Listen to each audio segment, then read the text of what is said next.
Bienvenue sur InfoLive TV, voici les titres de ce journal.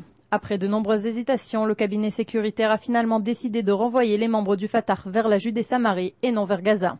Comme l'a déclaré le porte-parole du Hamas, Sami Abu Zuhri, les membres du Fatah qui sont retournés vers la bande de Gaza ont été arrêtés dès leur retour par l'organisation islamiste. Devant ces faits, Israël a décidé de leur accorder de l'aide et de les transférer vers la Judée-Samarie, malgré le fait qu'un grand nombre d'entre eux étaient par le passé impliqués dans des actes de terrorisme. Depuis l'annonce du Premier ministre Ehud Olmert sur sa démission prochaine, les accusations refont surface sur la scène politique israélienne. Ainsi, le chef de l'opposition et leader du Likoud, Binyamin Netanyahou, a accusé ses rivaux de Kadima de proposer Jérusalem à des étrangers.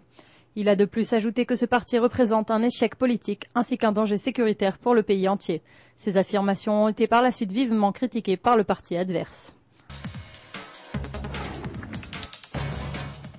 La Haute Cour de justice a accordé à l'État un délai de 45 jours pour concevoir un nouveau tracé du mur de séparation à Bilin, situé à l'ouest de Ramallah. Déjà en 2005, une pétition avait été distribuée contre l'actuel tracé qui traversait des terres palestiniennes. Quelques mois plus tard, la Cour suprême de justice avait décrété que le trajet dans la région de Bilin était illégal et avait ordonné à l'État de mettre en place, dans un temps raisonnable, un trajet alternatif qui traverserait des terrains publics et non privés.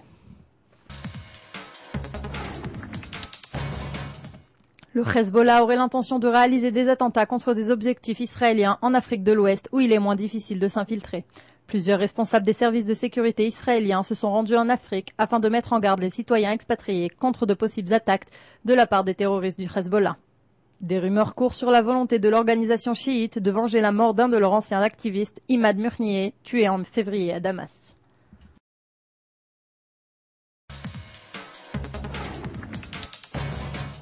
Le Conseil des ministres libanais devrait reconnaître la branche armée du Hezbollah, la définissant comme une organisation qui lutte afin de libérer et reprendre ces terres occupées par Israël. Cette loi devrait être approuvée ce lundi par le gouvernement libanais. Selon des sources sécuritaires israéliennes, cela représente un développement inquiétant qui témoigne de la puissance grandissante de l'organisation chiite. De plus, cela contredit la résolution 1701 des Nations Unies qui interdit au Hezbollah de se réarmer. C'est la fin de ce journal, merci de l'avoir suivi sur InfoLive TV, la première télévision israélienne sur Internet qui émet en 4 langues depuis Jérusalem.